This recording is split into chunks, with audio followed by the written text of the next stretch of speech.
To get people excited about Boost Mobile's new nationwide 5G network, we're offering unlimited talk, text, and data for $25 a month. Forever. Even if you have a baby. Even if your baby has a baby. Even if you grow old and wrinkly and you start repeating yourself. Even if you start repeating yourself. Even if you're on your deathbed and you need to make one last call. Or text. Right, or text. The long-lost son you abandoned at birth. You'll still get unlimited talk, text, and data for just $25 a month with Boost Mobile. Forever! After 30 gigabytes, customers may experience slower speeds. Customers will pay $25 a month as long as they remain active on the Boost Unlimited plan. Forever. Ryan Reynolds here from Mint Mobile with a message for everyone paying big wireless way too much. Please, for the love of everything good in this world, stop. With Mint, you can get premium wireless for just $15 a month. Of course, if you enjoy overpaying, no judgments, but that's weird. Okay, one judgment. Anyway, give it a try at mintmobile.com/switch. Upfront payment of $45 for 3-month plan, equivalent to $15 per month required. Intro rate first 3 months only, then full price plan options available. Taxes and fees extra. See full terms at mintmobile.com. Instacart is on a mission to have you not leave the couch this basketball season. Because between the pre-game rituals and the post-game interviews, it can be difficult to find time for everything else. So let Instacart take care of your game day snacks or weekly restocks and get delivery in as fast as 30 minutes. Because we hear it's bad luck to be hungry on game day. So download the Instacart app today and enjoy $0 delivery fees on your first 3 orders. Service fees apply for 3 orders and 14 days, excludes restaurants.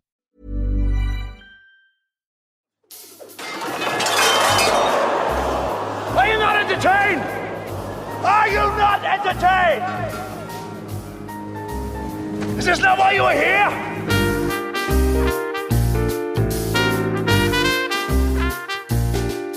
Hello, guys, and welcome to another new episode of Hollywood Gold. I'm your host, Daniela Taplin Lundberg, and I'm here with my right hand, Vanessa Mundell. Hello. Hello, everyone. So excited to be talking about Doug Wick today. Oh, Doug Wick. Just obsessed.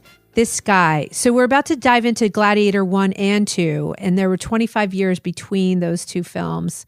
I'm a huge, huge fan of not only the movies, but of Doug as a producer. I mean, this guy is so clever and smart and funny and honest. All the things you want in a producer, I think, and patient, obviously. Yeah. So we're about to dive in. And he's made all these incredible movies that kind of, he's not just an amazing person. He is an amazing producer. Truly. He did Working Girl. He did The Craft. He did Hollow Man. He did a Spy Game. He did all these insane this movies. Guy has made a lot of epic films. We could interview him like throughout the next year and still have more stories to tell. So let's get going. Truly. I can't wait. And I'll chat with you after. All right, let's do it.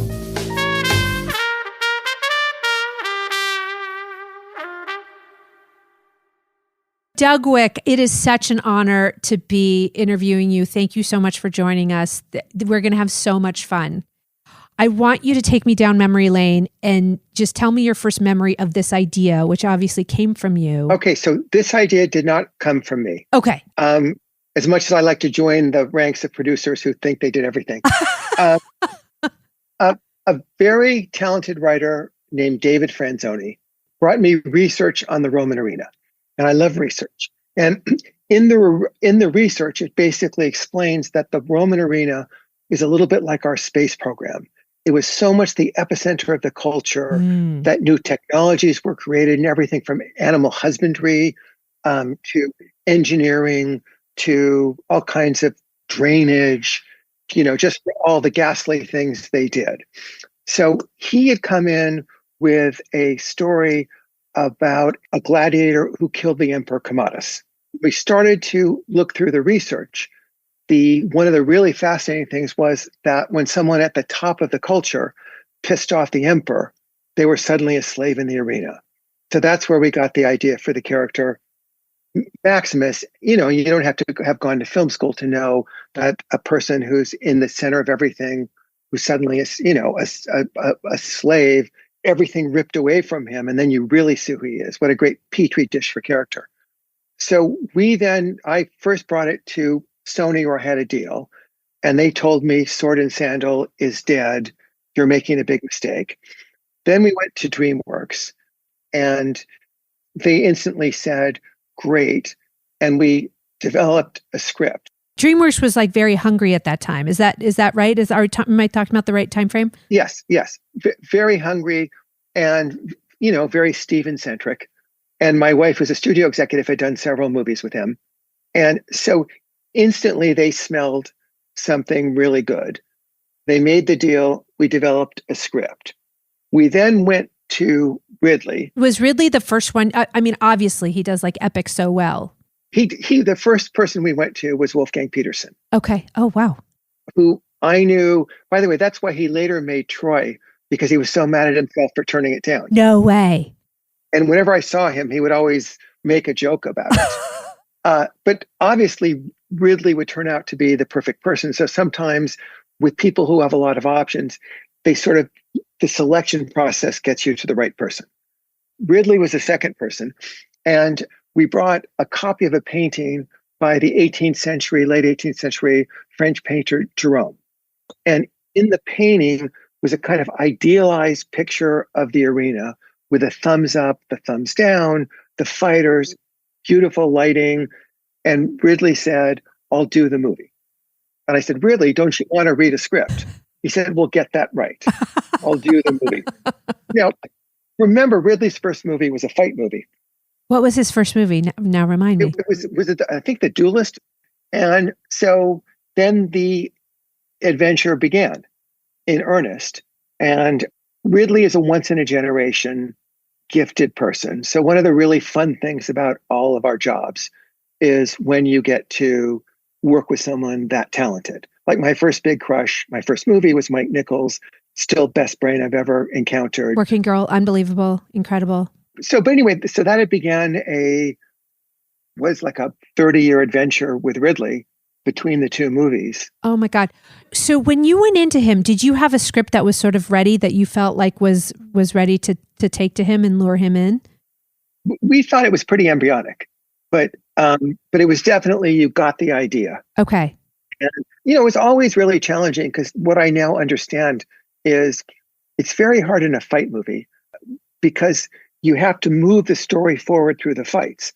And if you're trying to make an actual good movie, to have a lot of character evolve between fights, get enough into each fight so the narrative moves forward, really tricky. You're right. In a big action or fight film, I imagine sort of things sort of ceasing so you can have this like sort of fun fight exchange, but really on the great films, of which this is one, you have to progress the narrative of all the characters while you're doing that. And so that becomes so complicated, I would imagine.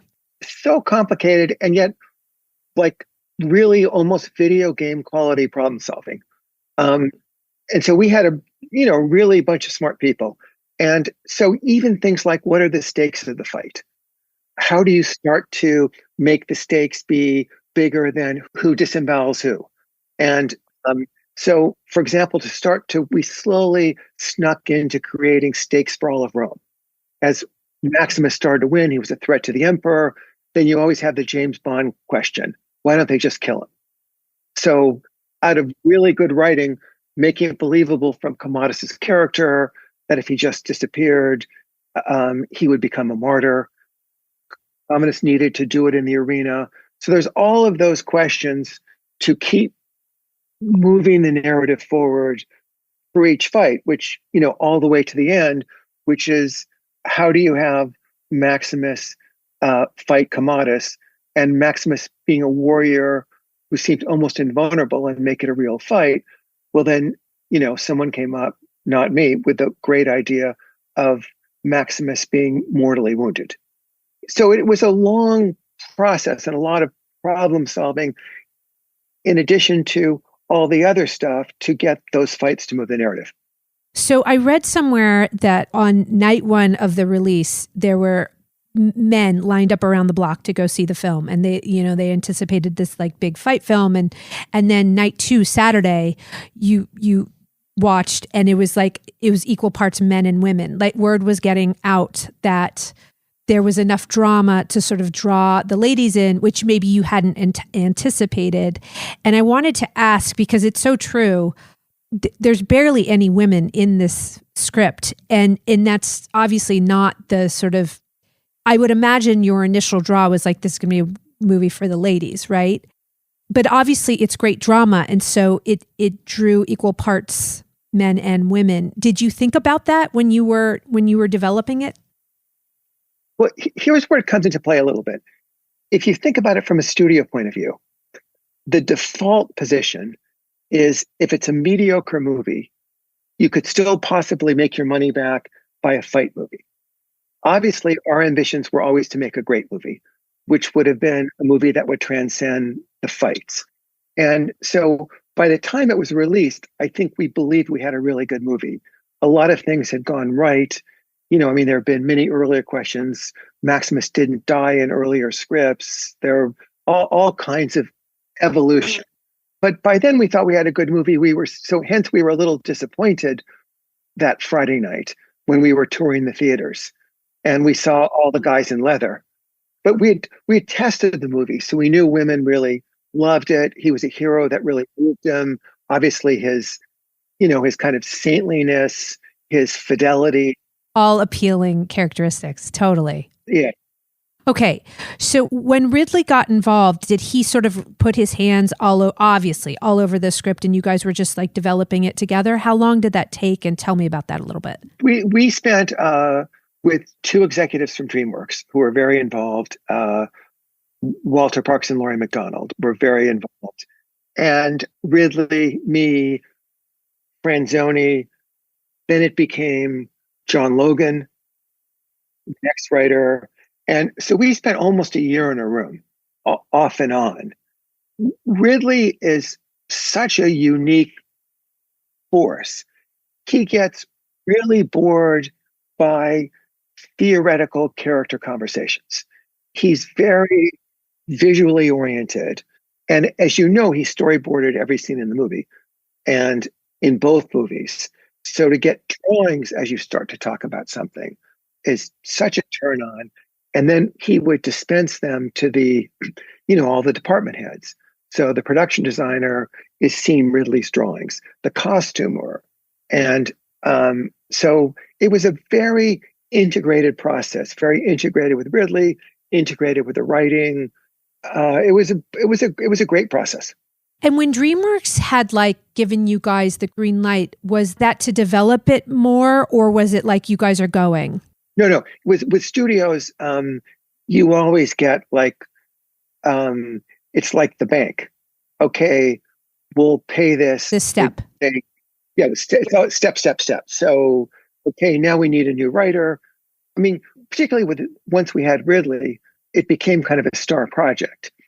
So it wasn't hard saying, okay, we need now $350,000 for this second writer. Okay, we should send some people to. It's really fun when a studio also wants to make the movie, as you know.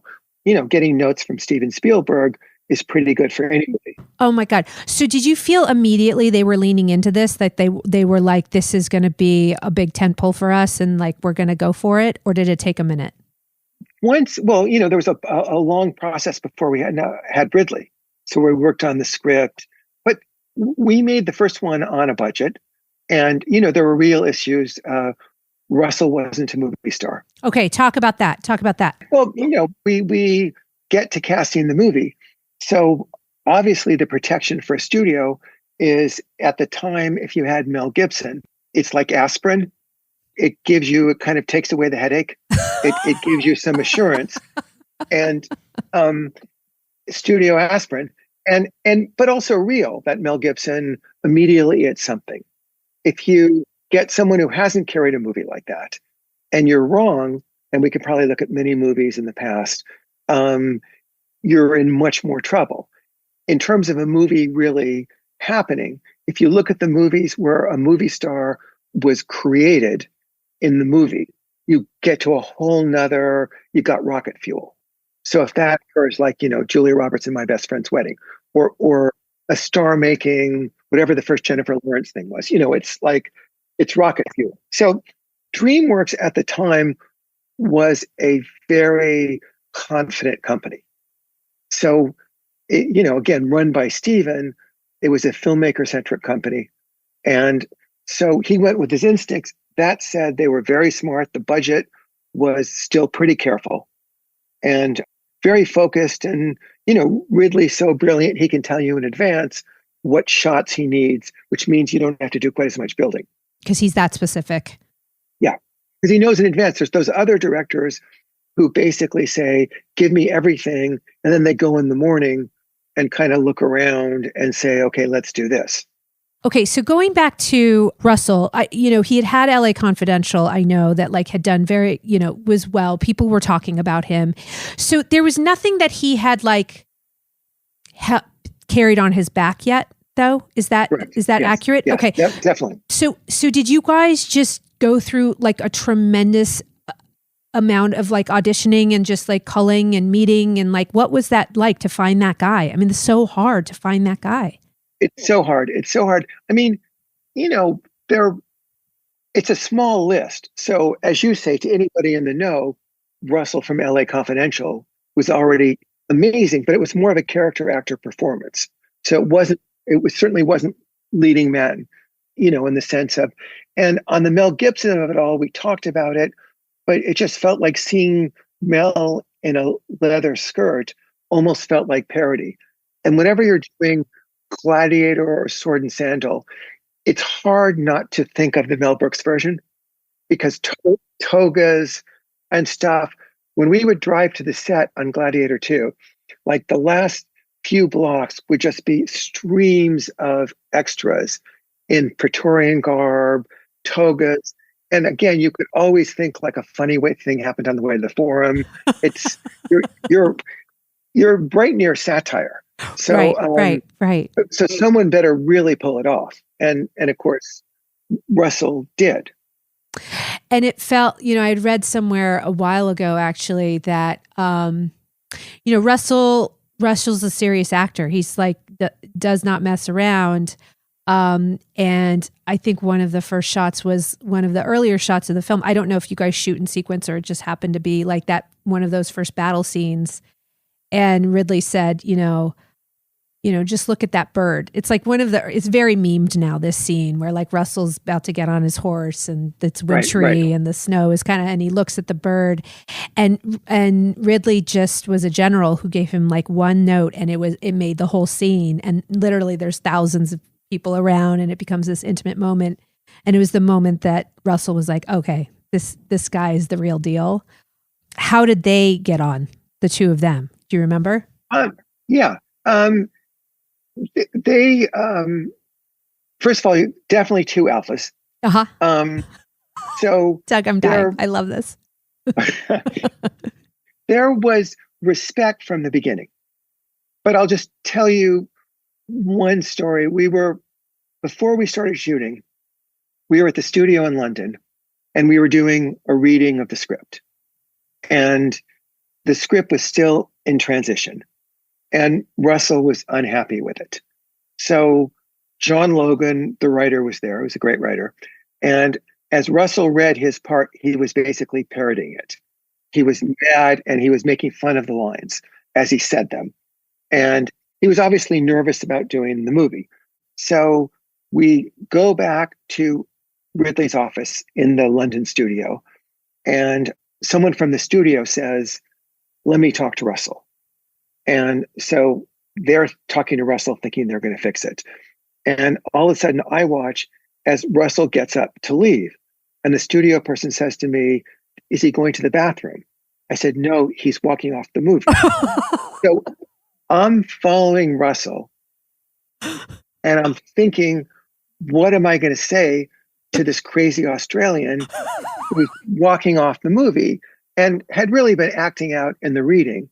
So just as I'm about to get him, and my mind is just frantic, thinking, how do I play this guy? What do I do? And all of a sudden there's a tap on my shoulder, and it's Ridley. And he says, hey, mate, if I'm going to direct this movie, I need to talk to the guy. And first of all, it's some of the most relief I've ever felt in my life. But, Ridley is just AAA, AAA problem solver, turned 86 on the movie, always the hardest worker on the movie. Oh my so God. and then he caught up with Russell and they talked, and then I brought in this writer, Bill Nicholson, who did some great work, and we got through it. So it was always the two alphas, but with mutual respect. My name is Maximus Decimus Meridius, commander of the armies of the North, general of the Felix Legions, loyal servant to the true emperor, Marcus Aurelius, father to a murdered son, husband to a murdered wife, and I will have my vengeance in this life or the next.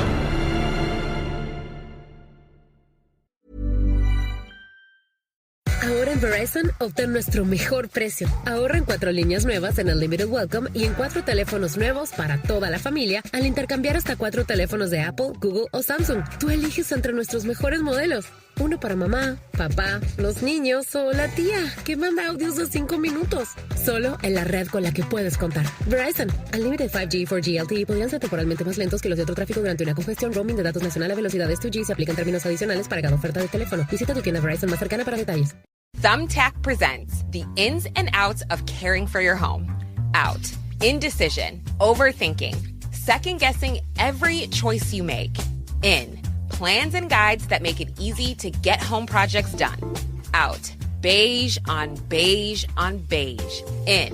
Knowing what to do, when to do it, and who to hire. Start caring for your home with confidence. Download Thumbtack today. Hi there, it's your vagina speaking. I know sometimes I have a hard time getting there when we get down, but OMG Cream from Wisp is here to help. The instant arousal makes it easier to, shh. It takes 2 minutes to order online, so let's give it a try. OMG. I literally just went to heaven. I'm gonna try that again. Go tell your friends though, get on Wisp. Order OMG Cream online at hellowisp.com. That's hello, WISP.com, and have it delivered for free. Use code OMG for 15% off your first order.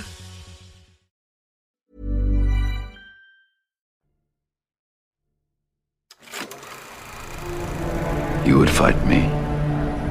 Why not? Do you think I'm afraid? I think you've been afraid all your life.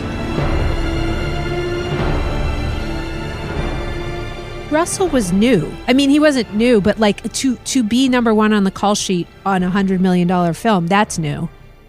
To have the like chutzpah to go and like question, you're casting the thing that will make or break your career, to go and like question and make fun during a studio reading of the script, that's crazy. I mean, to me, that's just like, who is that person that would dare do that thing? And that was just, it seemed who he was, like from day one. He was just someone who was just gonna speak his mind. And did you find that to be true? And did it puzzle you? Or were you kind of like, okay, it's worth it? No, I think he was pretty easy to peg in terms of that type. Where I'll compliment him is that an actor is always the custodian of his character. So there was more work to be done, and there were some things that didn't work. Obviously, it's better to deal with it in a more grown-up way than walking off. But also, the first thing you learn to look for when someone's acting out is fear, and saying, oh, he's have anxiety because he also has noticed that he's number one on the call sheet. He also notices that he'll be carrying this all over the world. So rather than being a total supplicant, he was saying, uh-oh, I'm nervous I can't pull this off. I'm also nervous about the script. And, and so maybe in a different world, he's in a fight with the director and he walks off the movie, and it would turn out, because it was really anxiety, his own fear of doing the work. And, he did such a great job in the movie that I've always felt like I really don't mind a lot of trouble from wonderfully talented people. Yeah. They're the real thing. It's the mid-level talent who takes up a lot of space that I want to just have them decapitated. To use Gladiator terms, or disemboweled. But with someone where you kind of go, oh, it's a little bit of a tortured process, but they're a real artist. They do such amazing work, and you watch it every day. It's hard not to kind of open your heart to the person a little bit, even when they're telling you off. Can you just describe moving the ship forward on a film of this scope, but on the budget that you did, right? Because it's not a $200 million budget. And so you probably had to be aware of budgetary things, but still required the scope of it to sell it properly, right? And so talk to me a little bit about that. Well, first of all, if you are lucky enough to get one of a handful of directors in the world who's a complete pro, your life just got a lot easier. Because obviously Ridley coming from commercials, running a commercial company where he supervises other filmmakers, it's a big leg up. In a funny way, it's exactly the same as a small movie in that you're always prioritizing. And so as you get against the wall and everyone's saying it can't go over this number, but then you're saying to the studio, okay, we're at this number. If we don't do this explosive final fight, we're going to lose a lot of theatricality. So let's talk about that. If you have an opening that's gigantic, that's a tougher, that becomes very luxurious just to say, oh, we want to get them in a good mood when they come in. So it is all about prioritizing. Then that gets into actors' prices. Can you hire a big movie star?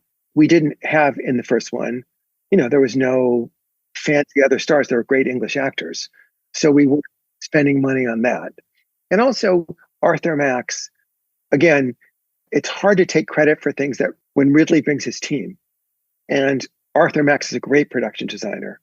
I mean, every department we had, incredible pros who work within their budget. It's all going to be fine. So in a funny way, it still gets back to in the overview, because there's plenty of movies made by the best people that suck. So on the other hand, it's always about how do you get their great movie? And it still gets to story. What are we delivering? Being relentless about, is it adding up? Do you give a shit? Just all the simple common sense questions. And if you lose your way on those, then you're doing a poor job as a producer. I think that's almost the most important is to be in the middle of all the chaos, someone who still knows where the North Star is. So as you're at sea and there are waves and sharks and whales, that you don't suddenly drift in the wrong direction, just surviving. And you say, hey, we survived, but wait, why did we end up over in this shitty island? The shoot itself, do you remember how long it was? Just like a couple, like the physical I have to look at the number. Everything's fast with Ridley. I've heard that. Like he shoots 12 cameras at once. It's like it's like boom, boom, boom. Let's go. Well, one thing interesting about the multi-cameras for the actors is he also has, again, at 86, the brain that tells each camera the angle he wants. And so when we were shooting, I'll do this on two because I remember it more vividly. So we're shooting Denzel. We built a big piece of the arena. Denzel, the emperors are in the stands in the emperor's box. And let's say on the arena floor is Paul Mescal and Pedro Pascal doing a fight. And there's literally cameras on everybody. What the actors kind of love is not to say that you don't then come in and pick up things, but what the actors love is it becomes a mini play all of a sudden. Yes. And they're so used to blue screen. I mean, these guys in the arena are watching the fight. They're responding. And the hard part is for people like Denzel, who for many, many years, when he walks on a set, they shoot him out. Everything is from his point of view. So I said after the first few days, I said, Denzel, how's it going for you? Because it's kind of interesting. It's been a long time since I worked as an extra. And just meaning that he's sitting up in the stand while Ridley's down working with Paul and Pedro. Right. And he's reacting. And on the other hand, again, for the actors, you're responding to a real little scene. Did that require a little producing on your part? I mean, I can't imagine just sitting getting reaction shots all day long is like that great for Denzel on day 50, or is it just like it is what it is because this is a Ridley Scott film and like we're just like we've signed up for it and we do what we do? A little of both. Okay. Okay. a little of both, of course. Humans being what they are. No, I would say that on the movies I worked on where people respect the director, it makes such a difference in terms of my job because, again, fear most of the time when people become very contrary or become assholes, often it turns out it's fear, that they don't quite know what they're doing, their fear, and start to act out. When you put someone like Ridley into the equation, it does tend to bring out people's best behavior. Just a quick thing on Divergent, because we had Kate Winslet and a bunch of young actors, because she behaved so impeccably and professionally, that became, okay, if the alpha is behaving, no one wants to act out. If that person's acting like an asshole, then it's chaos. So it's a beloved movie by the time we're doing the sequel. It is Ridley. It was impossible not to be on the set and get chills. Like even Denzel said it was the biggest movie he's ever worked on, to be in the arena, to walk through blocks of ancient Rome. Denzel said part of his first thrill was Ridley sent him, he was going to play a Moor, and Ridley sent, before he had said yes, designs of his wardrobe. And just to get into, to give him a sense of the character. And, that's like actor's candy. So there was that, and as he was getting robes from Jonty, who's so insanely gifted, he was seeing some of the best work he'd ever seen. And of course, as a real actor, because he loves to do all the Shakespeare stuff, to have help him, to have all these talented people help create the character with him. So we mostly got good behavior. There was one actor, I won't say their name, who we talked about hiring. And then we heard from various people that crazy talented, that they had a drug problem.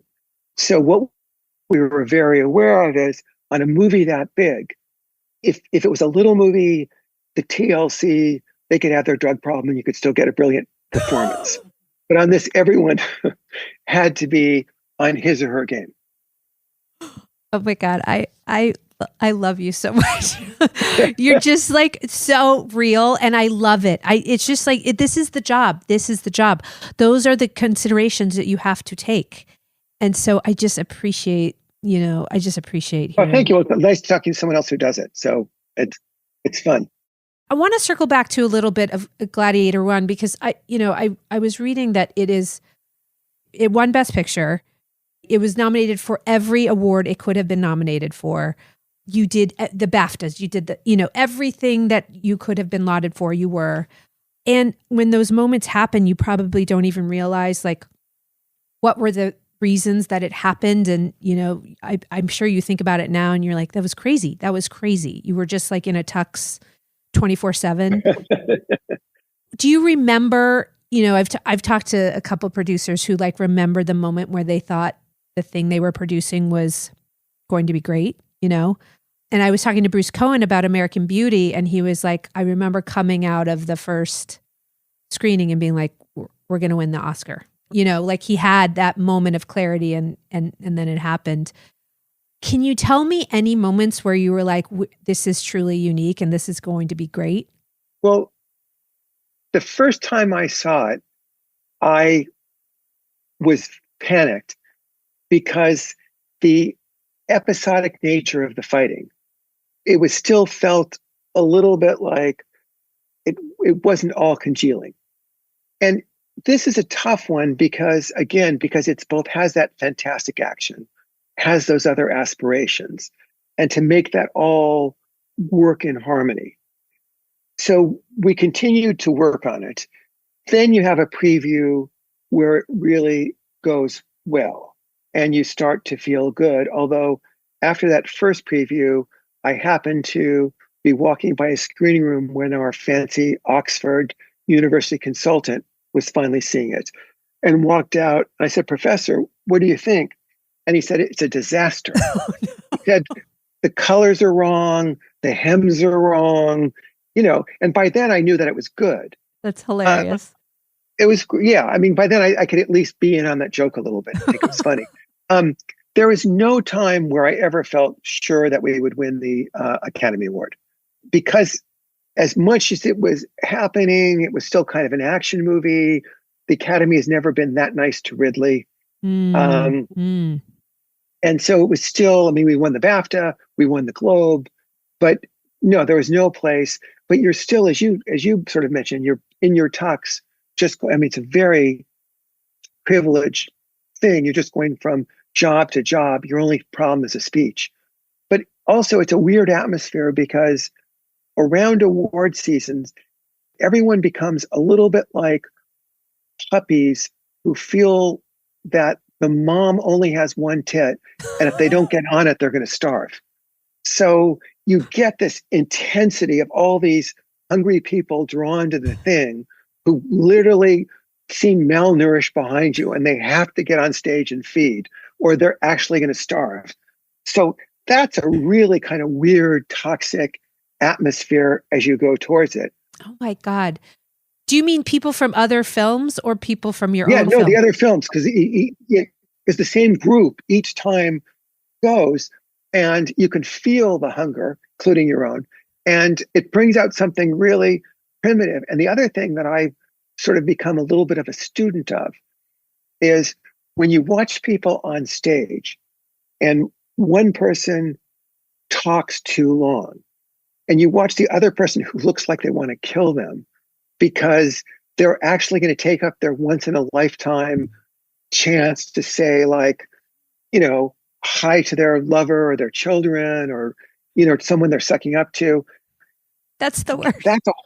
It's a whole different, again, it's a privileged thing to watch. Right. But it's crazy intense. But that is like such a unique and true observation that I have seen, that like, I once heard that phrased as being like polite, like, oh my God, I can't believe, but it's actual anxiety when I see one person talking too long and the other producer also has to talk, but like they're already going to start the music up, and it's just like, it's the worst.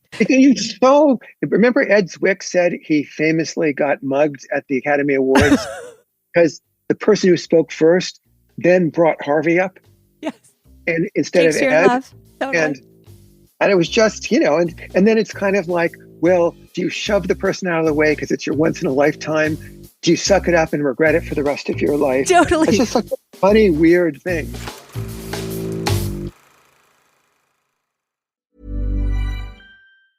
To get people excited about Boost Mobile's new nationwide 5G network, we're offering unlimited talk, text, and data for $25 a month. Forever. Even if you have a baby. Even if your baby has a baby. Even if you grow old and wrinkly and you start repeating yourself. Even if you start repeating yourself. Even if you're on your deathbed and you need to make one last call. Or text. Right, or text. The long-lost son you abandoned at birth. You'll still get unlimited talk, text, and data for just $25 a month with Boost Mobile. Forever! After 30 gigabytes, customers may experience slower speeds. Customers will pay $25 a month as long as they remain active on the Boost Unlimited plan. Forever. Ahora en Verizon, obtén nuestro mejor precio. Ahorra en 4 líneas nuevas en Unlimited Welcome y en 4 teléfonos nuevos para toda la familia al intercambiar hasta 4 teléfonos de Apple, Google o Samsung. Tú eliges entre nuestros mejores modelos.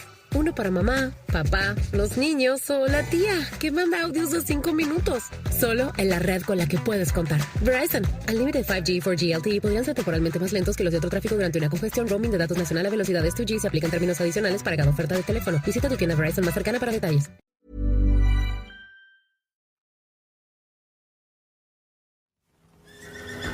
I don't fight for power. I fight to free Rome from men like you and to return it to them. The gods themselves want Rome reborn. They sent me to fulfill that task. And what if your gods sent me here to kill you? That movie was an incredible success, and now it's literally 25 years later that you've made the sequel. I have a feeling that narrative to getting the second one made must be the greatest act of producing that you've done. But tell me like a little bit about it. No, it's not that impressive. Okay. It's only because of this. When a place really wants to make a movie, yes, it gets made. It's so much easier. It's so much more idiot-proof, at least to get it made. Making it good is a whole other circumstance. Okay. But from the beginning, we have beloved IP. We talked about it. I mean, we also all felt that because the movie gods had treated us so well in the first one, that we really didn't want to just kind of vomit out some substandard copy. So that was part of it. There was a real respect by everybody. We tried one version that was all set in Rome that had a lot of chariot racing through the streets. And it was always Lucius, and Lucius as a kind of spoiled prince. And, that sort of became a movie about rich kids, which wasn't so mythic. And, then we started to talk about the reality is that as soon as an emperor was killed, often they would execute everyone in the bloodline. So it would make perfect sense that Lucius would have been taken out of Rome, hidden somewhere. So that was always, anyone who talked about it, that was always going to be some version of that. Built into that, there are a lot of really cool thematic ideas about, particularly like from the American thing of it all, is everyone came here and part of upward mobility was to disconnect from your roots and, less Jewish, less Italian, less Catholic.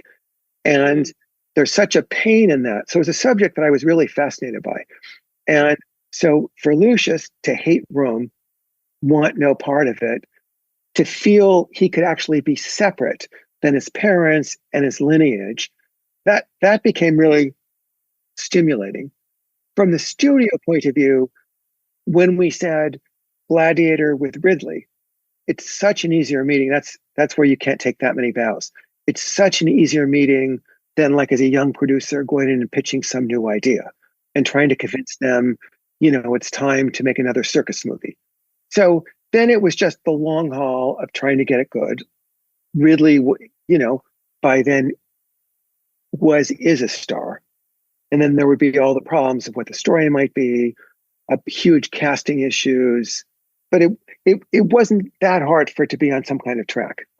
So the next thing I want to talk about in the second one, because I thought it was something you guys did so exceptionally well, was find sort of this next generation of emerging cast. I mean, like to a T, like everyone you cast. Paul Mescal, I think, hung the moon. Like Pedro Pascal is so good. Joseph Quinn, Fred Heckinger. Like, I just feel like you guys did such an exceptional job. And obviously you had Denzel to he is a true movie star. But talk to me about choosing these guys who, to fill the shoes of Russell is not easy, right? I'm sure that must have been like a very long discussion. And how do you do that, Yeah, it was a very long discussion.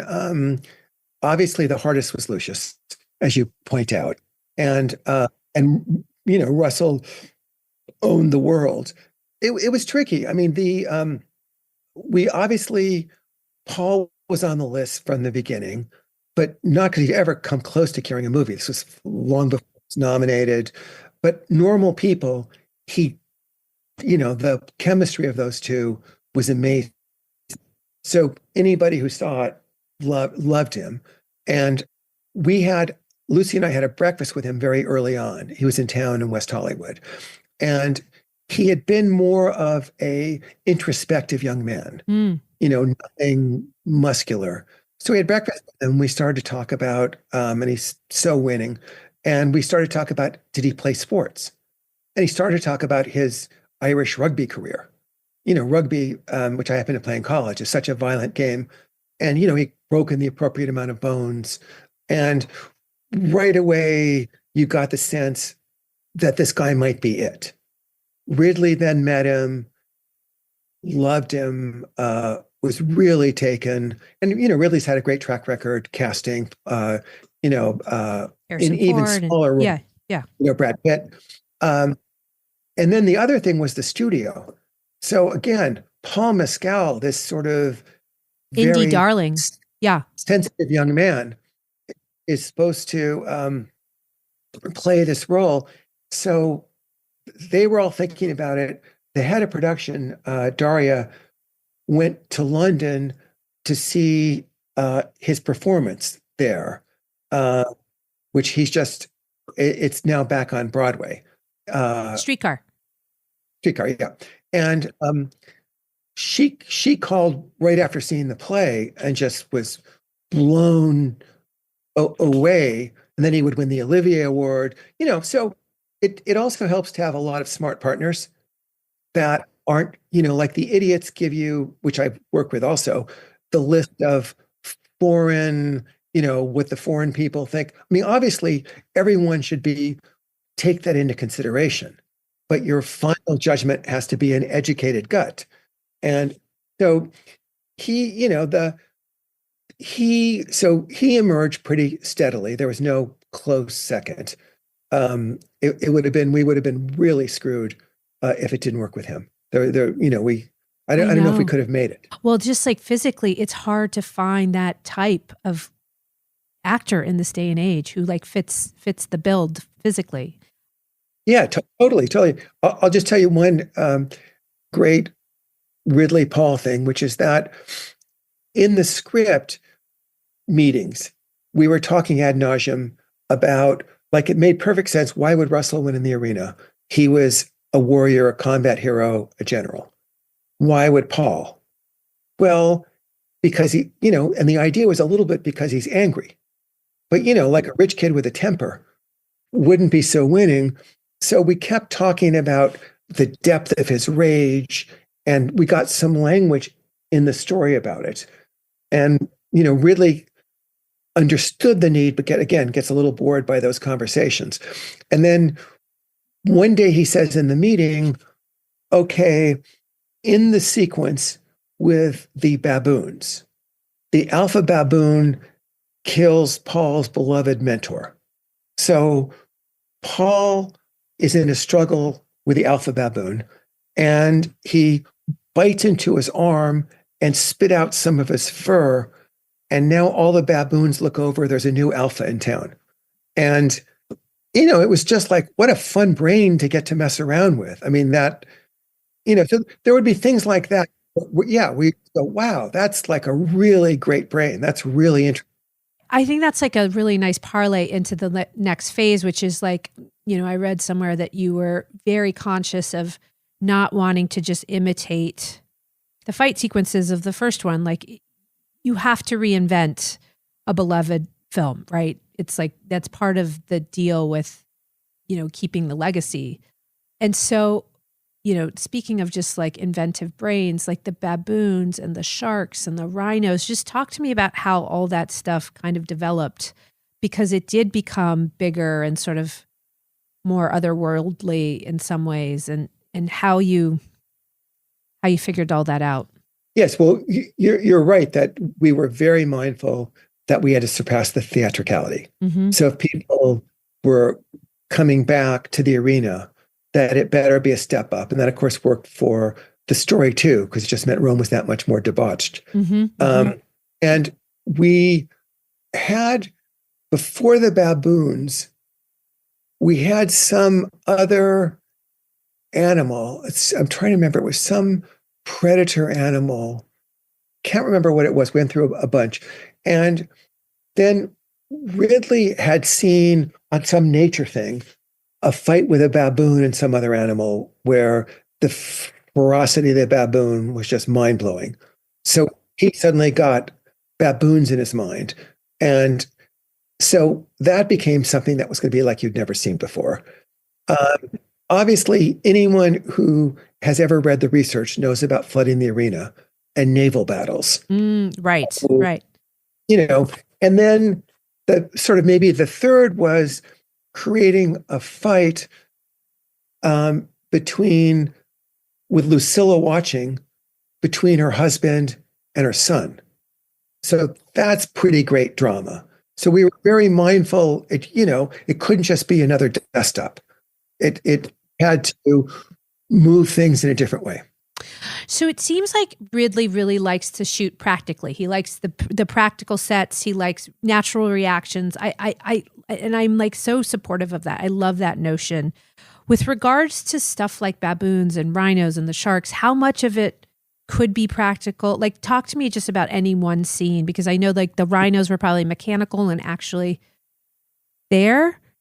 So I'll start with the baboons. Okay. One of the most fun things that we saw, we had a brilliant stunt coordinator. And so we went to a rehearsal where there were several stunt people, and they had short crutches in the front, so they would move like a baboon. And brilliant. So we first rehearsed the whole fight with stunt people moving like baboons. So for actors, there was still something tangible, and there was a there to the fight. For the rhino, and I think this is in some of the what used to be the DVD stuff, but mechanical engineer also had built a rhino that it wheeled fast across the arena, and that Gladiator comes out on its back, it could actually come out on a mechanical thing. And the rhino looked good in close-up shots. So we're able to work with that in a lot of shots before we later put in the CG rhino. Brilliant. So yeah, so those kinds of things, again, it creates a there, and it's not all some weird blue screen made up thing. And then with regard to the flooding of the arena, I would imagine most of that is CG, but you're obviously shooting sequences on the decks of those ships to a certain extent. Like how did you do that? So here's how you do that. You, first of all, in the arena and also in the opening fight scene, the opening battle scene, those boats are all on dry land. Okay. Because it's so hard to move boats, as you know, in water. So they're on dry land. You get as many shots as you can. You later put in the water. Then there's also a famous Malta tank. So then we go to the tank for exactly the scenes you're talking about, where you're shooting down or people are falling into the water, or you get a bunch of angles where you can see the water. So between the two, you get a pretty good leg up. And you, again, because Ridley's able to know exactly what's in the eye line, you can get a lot of practical done.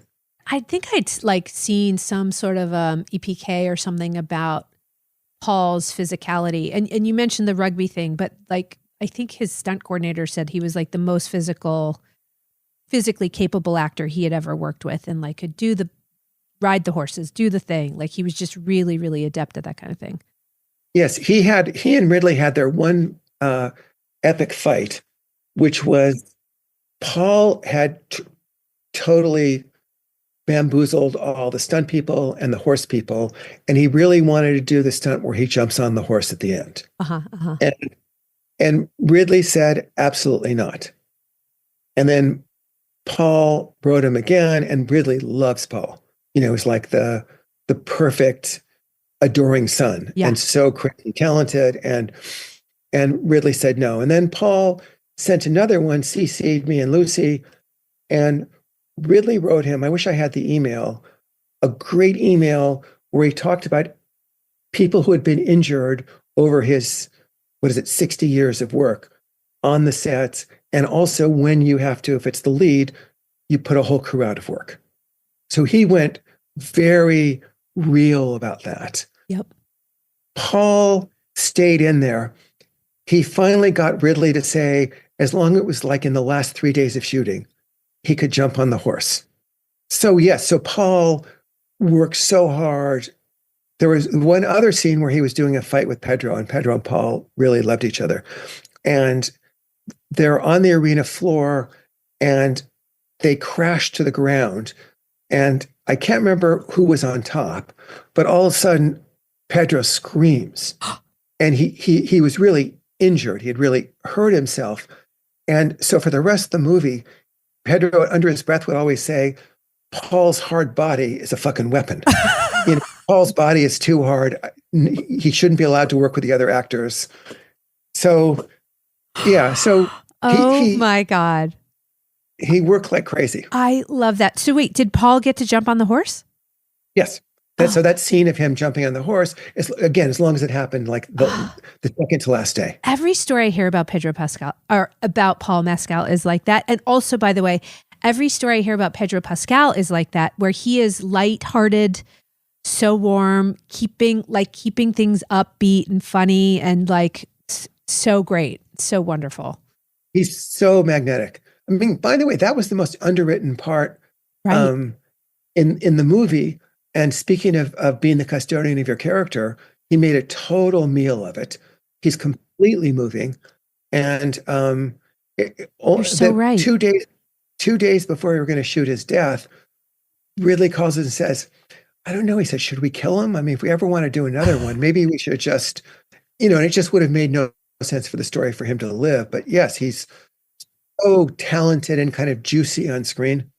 The gates of hell are open night and day. Smooth is the descent, and easy is the way.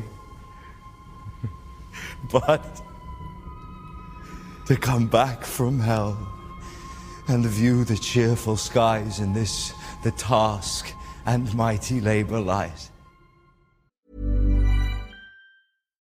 Hi, it's Eugenio Derbez. Did you know that with Boost Mobile, you can cut your phone bill in half this tax season? Yes, half. Buy 6 months of service and get 6 months free. That's a full year of service paying half. That sounds good, doesn't it? And all on the Boost network with 99% nationwide coverage. Don't wait. Visit your Boost store today. Requires upfront payment, taxes, and fees extra. Terms and exclusions apply. Visit boostmobile.com for full terms. This episode is brought to you by Progressive Insurance. Do you ever think about switching insurance companies to see if you could save some cash? Progressive makes it easy to see if you could save when you bundle your home and auto policies. Try it at Progressive.com. Progressive Casualty Insurance Company and Affiliates. Potential savings will vary, not available in all states. If you wear glasses, you know how hard it is to find the perfect pair. But step into a Warby Parker store, and you'll see it doesn't have to be. Not only will you find a great selection of frames, you'll also meet helpful advisors and friendly optometrists. Yep, many Warby Parker locations also offer eye exams. So the next time you need glasses, sunglasses, contact lenses, or a new prescription, you know where to look. To find a Warby Parker store near you or to book an eye exam, head over to warbyparker.com/retail.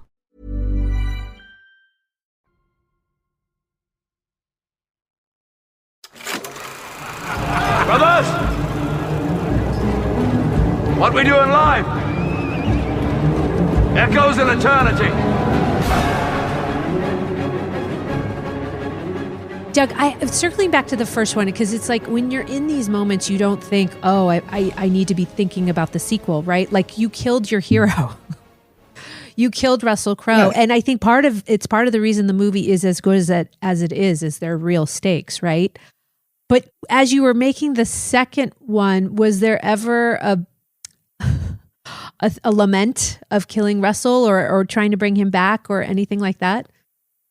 Well, I mean, I knew that it would always impact my lifelong report card as a producer, that I was the idiot who was part of killing off the leading man.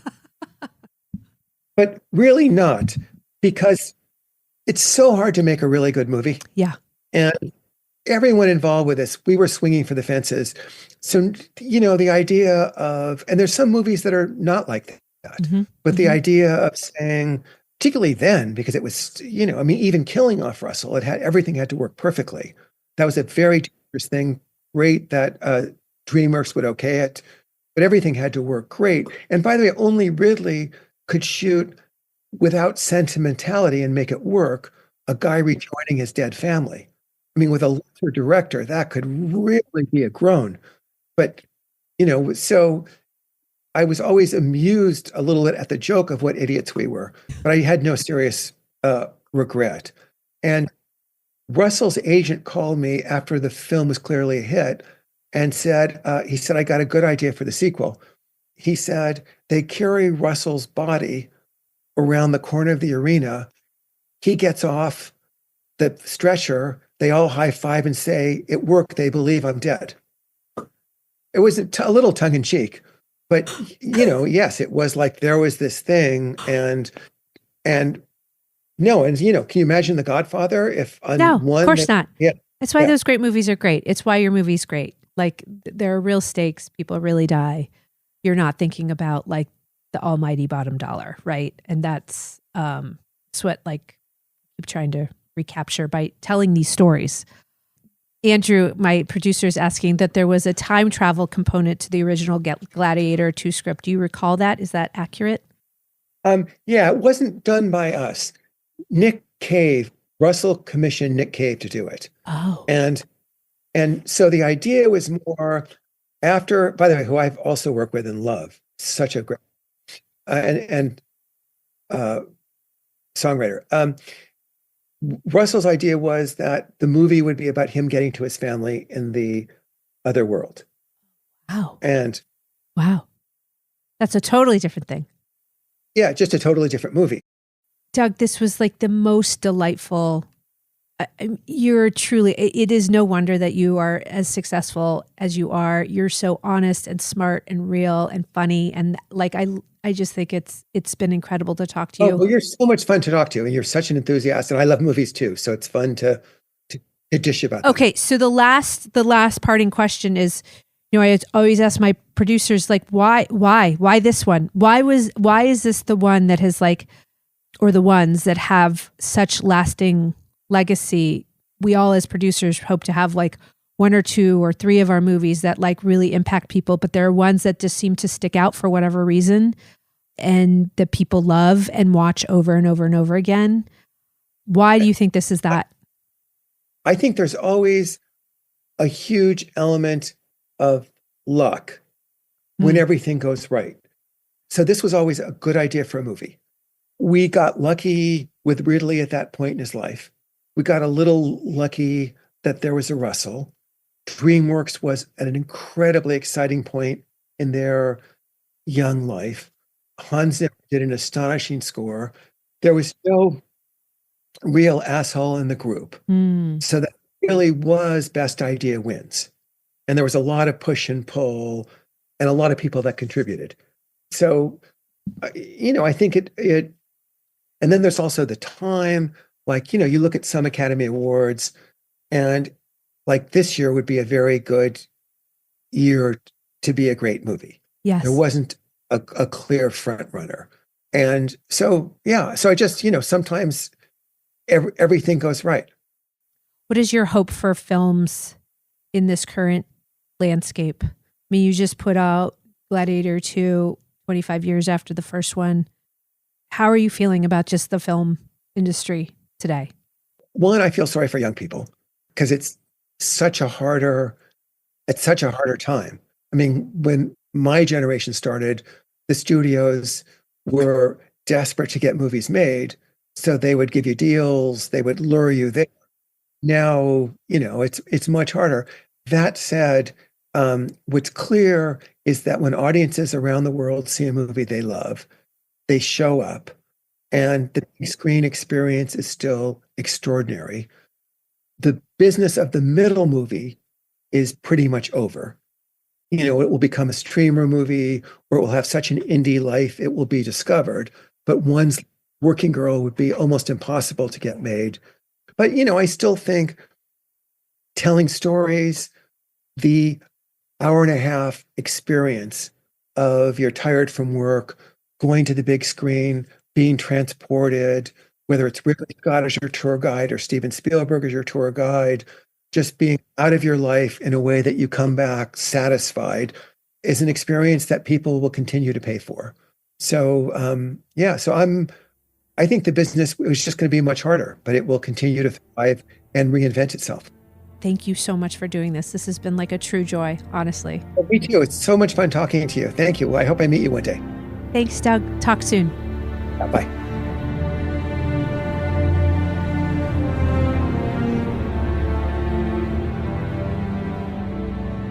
Okay, so Vanessa, I think Doug Wick is our new obsession. Should we just mention him every episode from here on in?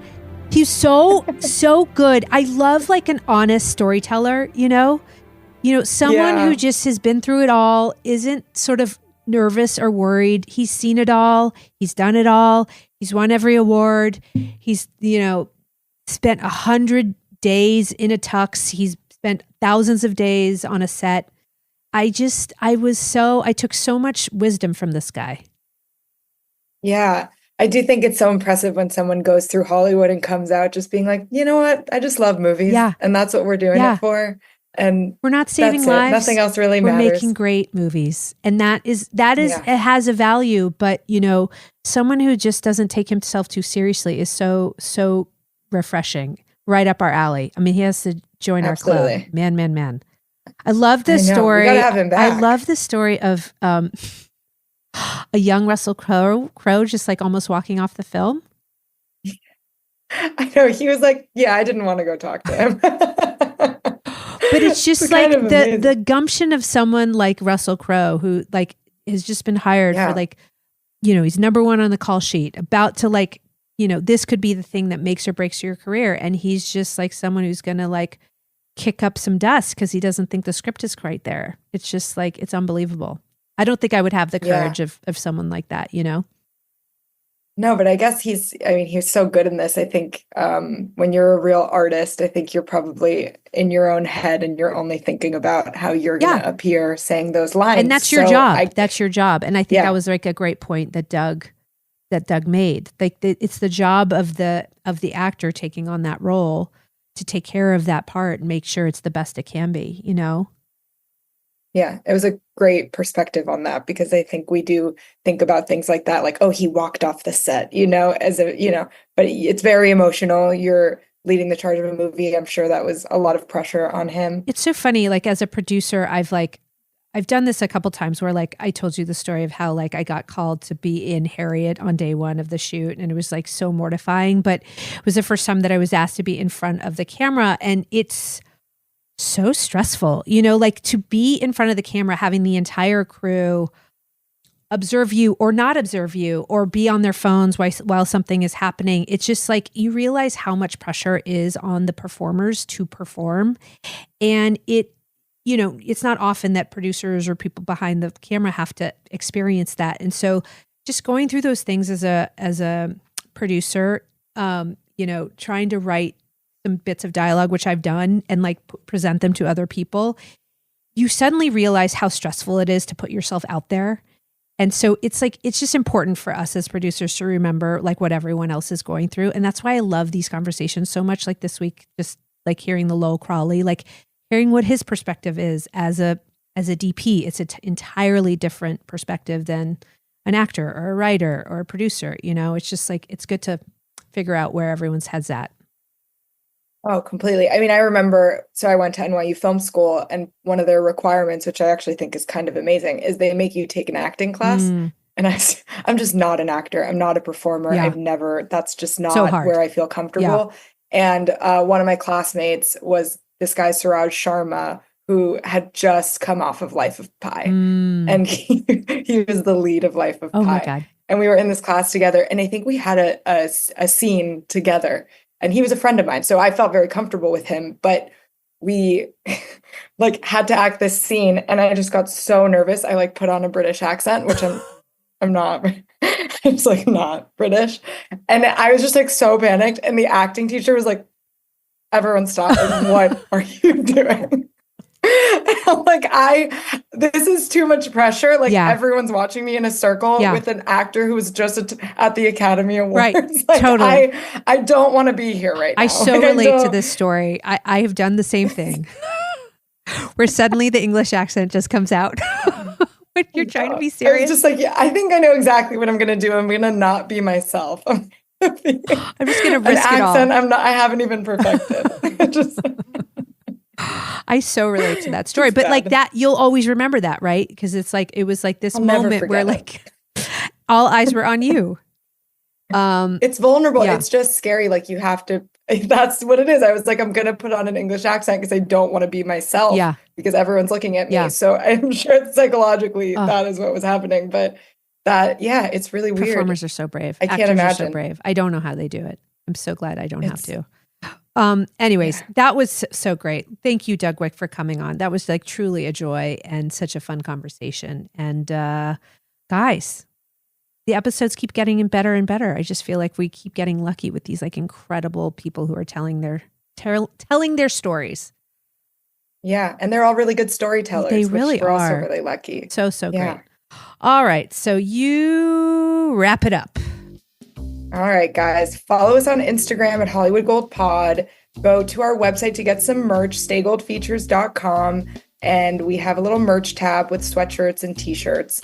And like and subscribe wherever you get your podcast. It really helps out the podcast, helps with our numbers. Our YouTube is great. And helps get more listeners. Thank you, Andrew. Oh, yeah. We have an amazing YouTube. If you want to actually have something to watch, there's a visual on there, I think, a graphic, not a recording of us. Yeah. Andrew's giving me the thumbs up, so that is true. It's a really great thing to have if you're someone who likes to multitask and put on a clip while you're working. Don't forget to stay gold. Stay gold, guys.